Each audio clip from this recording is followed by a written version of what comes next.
కొత్త కారంతో ఎల్లిపాయ కారం, ఉప్పు, కారం, ఎల్లిపాయ ముద్ద కొంచెం ఇందులో కలపాలి, కొంచెం పోపు వేసడానికి కొంచెం ఉంచాలి. అట్లాగే ఒక్కరేమో కరివేపాకు. ఇప్పుడైతే మనం ఆయిల్ పెట్టి ఆయిల్ అయితే ఇద్దాం. ఆయిల్ అయితే కాగనియాలి. ఆయిల్ అయితే వేడైంది. జీలకర్ర అది కొంచెం వేగేటప్పుడే కొంచెం ఉంచుకున్నాం కదా ఎల్లిపాయ ముద్ద, ఇది కూడా వేసేయాలి. అది కొంచెం గోలుతుండగానే చిన్నగా తరిగి పెట్టుకున్న ఉల్లిగడ్డ ఇవన్నీ అయితే ఫ్రై కానివ్వాలి. అవి గోలేటప్పుడే కొంచెం కరివేపాకు ఇవైతే కలపాలి.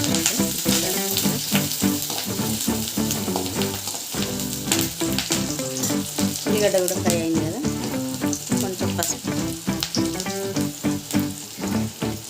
పసుపు కూడా కలిపేసి మనం కలిపి పెట్టుకున్న అన్నం కూడా వేసేసి కలుపుకోవాలి.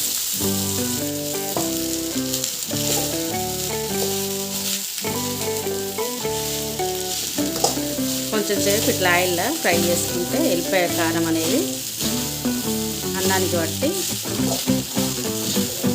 ఘాటు ఉంటుంది. ఇలా 2 నిమిషాలు ఫ్రై చేసిన తర్వాత స్టవ్ అయితే ఆఫ్ చేసుకోవాలి. మా అమ్మమ్మ అయితే ఎల్లిపాయ అన్నం ఏమంటే ఎల్లిపాయ కారం, ఉప్పు అన్నానికి కలిపేసి అట్లే పెట్టుడు, ఇట్లా పోపు వేసుడు ఏం లేదు, డైరెక్టే తినేది. అట్లా టేస్ట్ బాగుండేది, మస్తు చేసేది మా అమ్మమ్మ అయితే. కొత్త కారం, ఎల్లిపాయ ముద్ద, ఉప్పు వేసి కలిపి మనిషికి కొంచెం పెట్టేది. మేము అందరం పోయినప్పుడు హాలిడేస్కు అప్పుడప్పుడు పోతాయి ఇట్లా కలిపి పెట్టేది. ఇట్లా మళ్ళీ మనం పోపేసుడు, ఉల్లిగడ్డ, నూనె, ఆయిల్ లేకుండానే అన్నం కలిపేది, అందరికీ పెట్టేది.